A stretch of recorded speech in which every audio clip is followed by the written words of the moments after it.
प्यारे बच्चों, सुप्रभात। आज हम शुरू करेंगे अगला पाठ जिसका नाम है कार्यालयी लेखन और प्रक्रिया। कार्यालयी लेखन का मतलब होता है कार्यालयों में जो लिखा पढ़ी होती है या कार्यालय को चलाने के लिए जो प्रक्रिया अपनाई जाती है उसको बोलते हैं कार्यालयी लेखन। जवाब देना है किसी ऐरे गहरे को नहीं, बल्कि मुझे समंदर को जवाब देना है। वेणुगोपाल हिंदी कवि, उन्होंने कहा है। इस पाठ में हम पढ़ेंगे औपचारिक पत्र क्या होते हैं, टिप्पणी, मुख्य टिप्पणी, आनुषंगिक टिप्पणी, अनुस्मारक, अर्ध सरकारी पत्र, स्वतः स्पष्ट टिप्पणी, कार्यसूची, कार्यवृत्त, प्रेस विज्ञप्ति, परिपत्र। इन विषयों पर हम पढ़ेंगे। इस पाठ का मुख्य उद्देश्य यही है कि कार्यालयों में काम को सुचारू रूप से कैसे चलाया जाएगा, काम को कैसे हम बनाए रखेंगे, इस विषय पर मुख्य रूप से हम पढ़ेंगे। इसमें पत्र आएंगे, सरकारी पत्र आएंगे, अर्ध सरकारी पत्र भी आते हैं। आपको किसी आम सरकारी दफ्तर में जाने का अवसर अवश्य मिला होगा, जहां आपने कागजों और फाइलों के ढेर देखे होंगे। ये फाइलें दफ्तरों के कामकाज में महत्वपूर्ण भूमिका निभाती हैं। सरकारी कामकाज की गाड़ी फाइलों के पहियों पर ही दौड़ती है। किसी भी विषय पर विचार करने और उस पर निर्णय लेने के लिए उस विषय से संबंधित एक फाइल होती है। उस विषय से संबंधित जो प्रस्ताव या पत्र बाहरी व्यक्तियों या दूसरे कार्यालयों से प्राप्त होते हैं, उन्हें फाइल की दाहिनी तरफ रखा जाता है।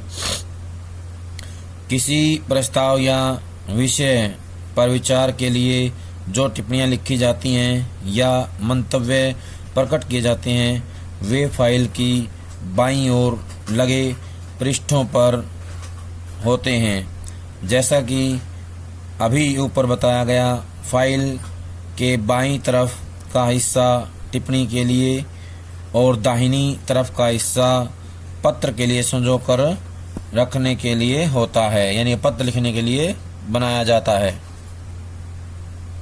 सरकारी कार्यालयों की ज़रूरतों को ध्यान में रखते हुए इन पत्रों को कई श्रेणियों में बांट दिया गया है।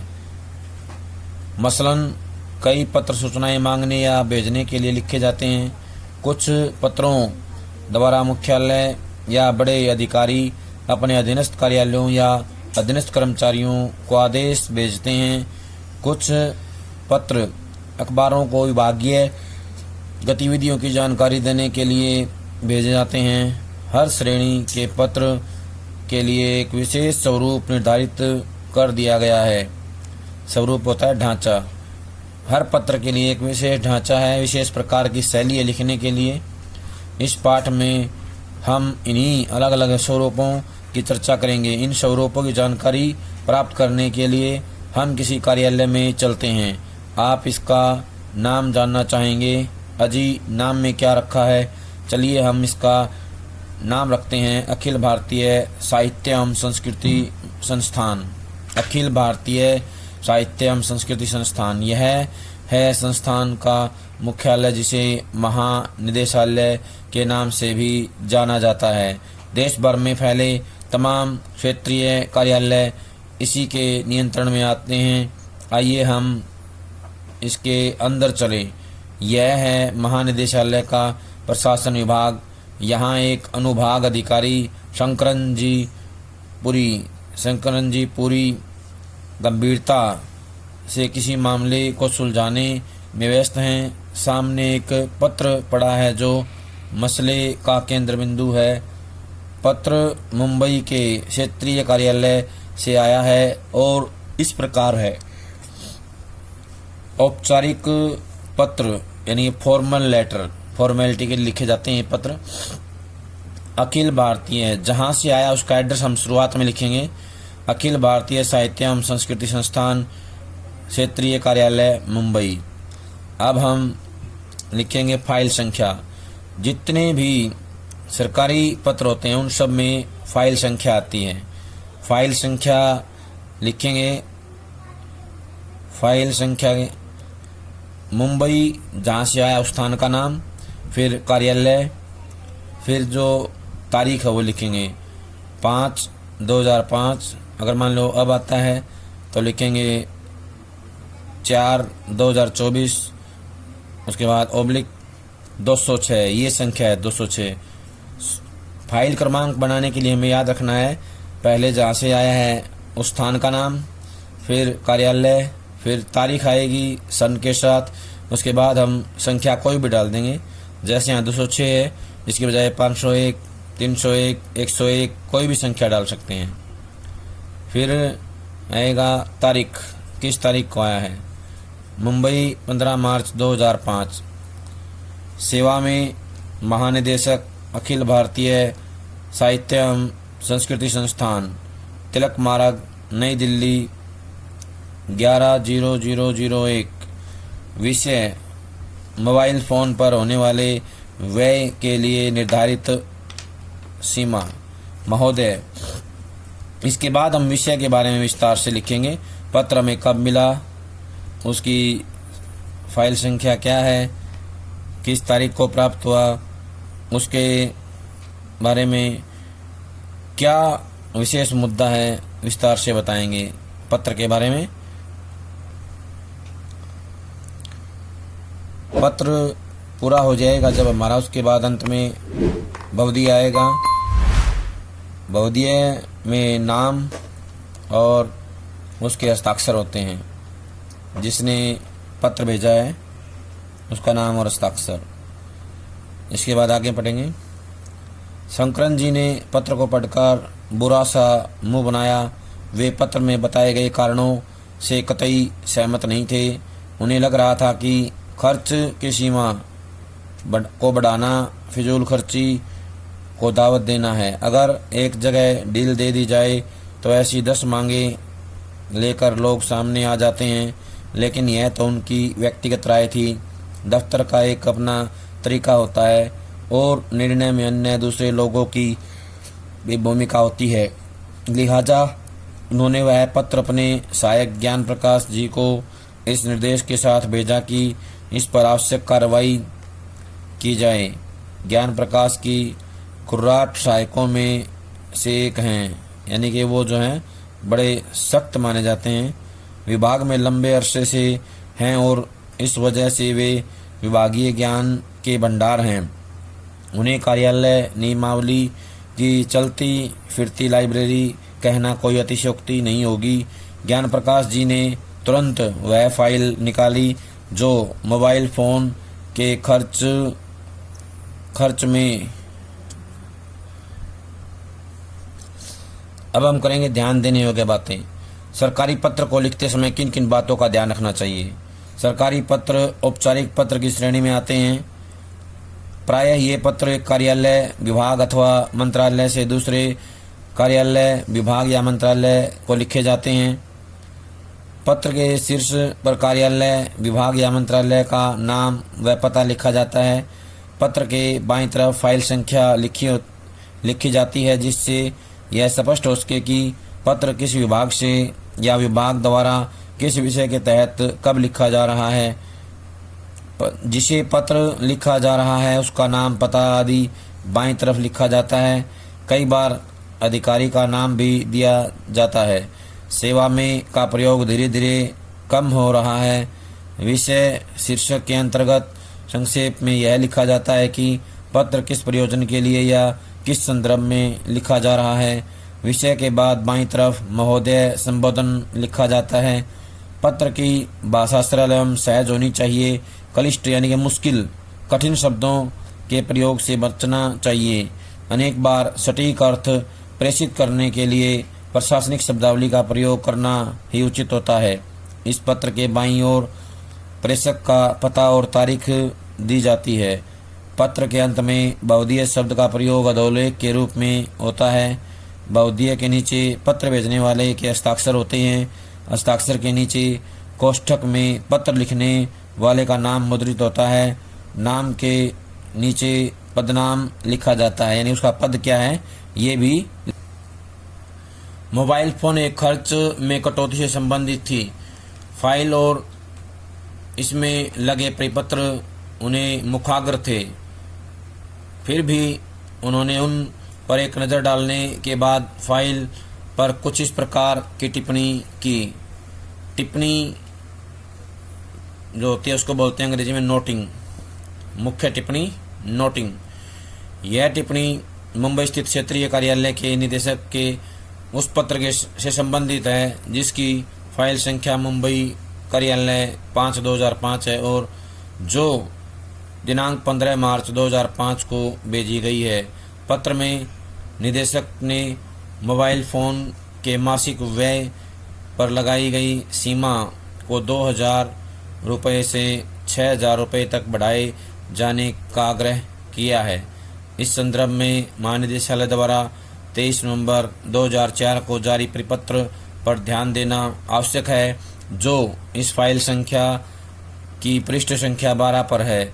इस परिपत्र में खर्च की सीमा 2,000 रुपये निर्धारित कर दी गई है और किसी भी परिस्थिति में किसी प्रकार की छूट का प्रावधान नहीं है। इस सिलसिले में कृपया इस फाइल में इसी विषय पर की गई पहले की टिप्पणी को देखें जो पृष्ठ संख्या 8 टिप्पणी पर है। टिप्पणी को पढ़ने से स्पष्ट है कि खर्च की सीमा का निर्धारण सभी पहलुओं पर विचार करने के बाद सोच समझकर लिया गया है। यह भी विचारणीय है कि खर्च की सीमा बोर्ड की स्वीकृति से निर्धारित हुई है और बिना बोर्ड की अनुमति के इसमें किसी भी प्रकार का बदलाव संभव नहीं है। विचारार्थ प्रस्तुत अनुभाग अधिकारी, यहाँ पर उसके साइन होंगे जिसके सहायक हैं ज्ञान प्रकाश सहायक। ध्यान देने योग्य बातें। किसी भी विचाराधीन पत्र अथवा प्रकरण को निपटाने के लिए उस पर जो राय, मंतव्य, आदेश या निर्देश दिया जाता है वह टिप्पणी कहलाती है। किसी भी विचाराधीन पत्र या प्रकरण को निपटाने के लिए या मामले को निपटाने के लिए उस पर जो राय, मंतव्य, आदेश या निर्देश दिया जाता है वह टिप्पणी कहलाती है। टिप्पणी शब्द अंग्रेजी के नोटिंग शब्द के अर्थ में प्रयुक्त होता है, यानी कि टिप्पणी को अंग्रेजी में नोटिंग कहा जाता है। टिप्पणी लिखने की प्रक्रिया को हम टिप्पण यानी नोटिंग कहते हैं। टिप्पणी लिखने की प्रक्रिया को क्या कहते हैं? टिप्पण यानी नोटिंग। टिप्पणी का उद्देश्य उन तथ्यों को स्पष्ट तथा तर्कसंगत रूप से प्रस्तुत करना है जिन पर निर्णय लिया जाना है, साथ ही उन बातों की ओर भी संकेत करना है जिनके आधार पर उक्त निर्णय संभवतः लिया जा सकता है। टिप्पण का उद्देश्य मामलों को नियमानुसार निपटाना है। टिप्पण मुख्यतः दो प्रकार के होते हैं, सहायक स्तर पर टिप्पण तथा अधिकारी स्तर पर टिप्पण। कार्यालय में टिप्पण कार्य अधिकतर सहायक स्तर पर होता है। इसे आरंभिक टिप्पण या मुख्य टिप्पण कहते हैं, जिसमें सहायक विचाराधीन मामले का संक्षिप्त ब्यौरा देते हुए उसका विवेचन करता है, उसका वर्णन करता है। इस प्रकार के टिप्पण में सबसे पहले मूल पत्र या आवती में दिए गए विवरण या तथ्य का सार दिया जाता है, यानी संक्षेप में उसको बताया जाता है। फिर निहित प्रस्ताव की व्याख्या की जाती है और संबंधित नियमों, विनियमों का हवाला देते हुए अपनी राय दी जाती है। टिप्पणी लिखने के बाद सहायक अधिकारी दाहिनी ओर अपने हस्ताक्षर कर उसे अधिकारी के सम्मुख प्रस्तुत करता है। जिस अधिकारी को प्रस्तुत किया जाना है उसका पदनाम वहां बाईं ओर लिखा जाता है। टिप्पणी लिखने से पूर्व सहायक के लिए संबंधित विषय को समझना बहुत आवश्यक होता है। टिप्पणी अपने आप में पूर्ण एवं स्पष्ट होनी चाहिए। इसमें असली मुद्दे पर अधिक बल देना चाहिए। टिप्पणी संक्षिप्त, विषय संगत, तर्कसंगत और क्रमबद्ध होनी चाहिए। टिप्पणकार को अपने विचार संतुलित एवं शिष्ट भाषा में देने चाहिए। इसमें व्यक्तिगत आक्षेप, उपदेश या पूर्वाग्रहों के लिए कोई स्थान नहीं होता। टिप्पणी सदैव अन्य पुरुष में लिखी जाती है।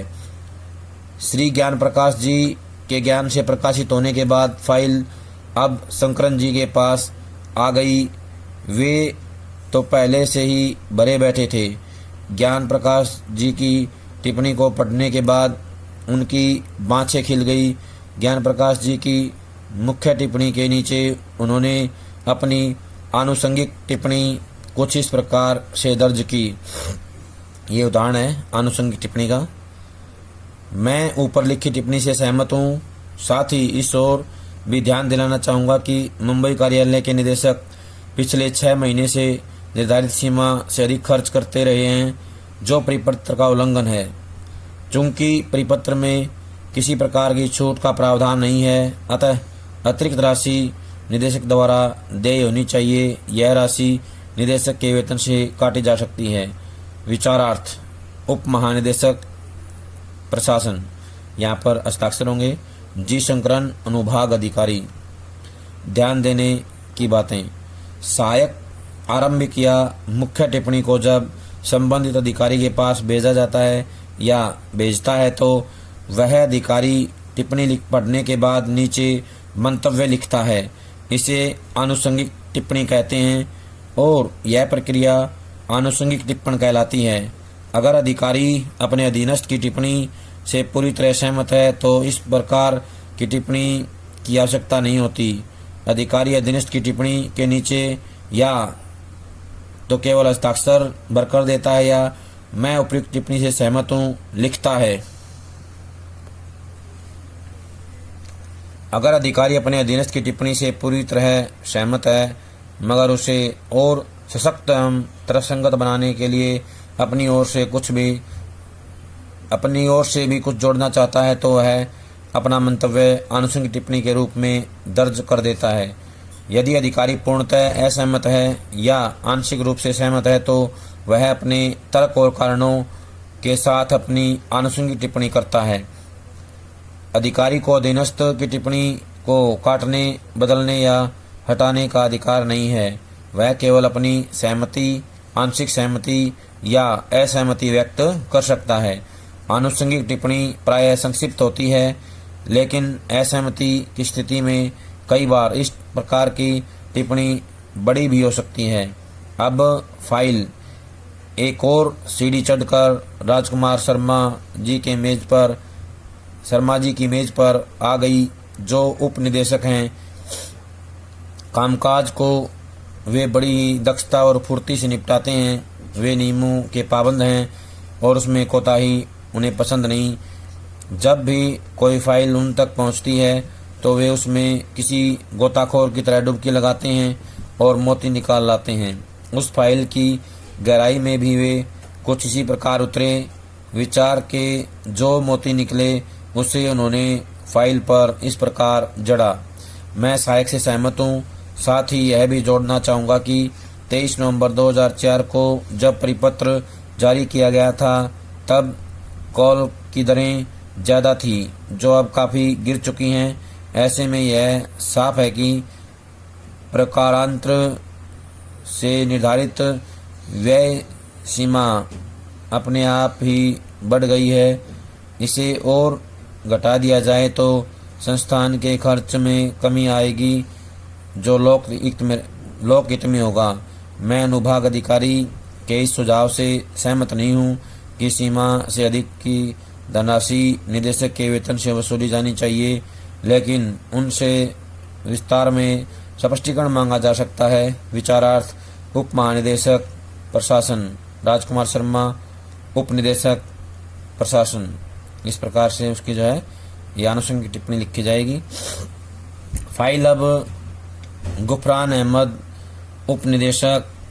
उप महानिदेशक प्रशासन के पाले में थी। उन्होंने फाइल को पढ़ने के बाद सहमति स्वरूप हस्ताक्षर कर दिए। फाइल का अगला पड़ाव महानिदेशक के पास था। मणिकांत मंडल महानिदेशक थे। अपनी पूरी व्यस्तता के बावजूद वे हर फाइल पूरी गहराई से पढ़ते थे।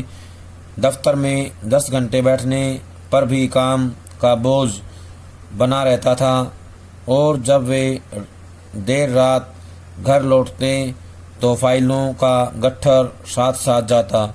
घर आई फाइलें उनकी पत्नी को सोत की तरह लगती, मगर वह भी थक हार कर समझौता कर चुकी थी। मंडल जी एक अनुभवी और सुलझे इंसान थे। फाइल पढ़कर उन्होंने महसूस किया कि नीचे के अधिकारियों ने नियमानुसार सही टिप्पणी लिखी है, लेकिन वे मुंबई कार्यालय के निदेशक के पक्ष से भी सहमत थे। दौरे के दौरान या दौरे पर मुंबई आते जाते उन्हें वहां की परिस्थितियों का ज्ञान था। उन्होंने सोच विचार के बाद अपनी टिप्पणी इस प्रकार लिखी, यानी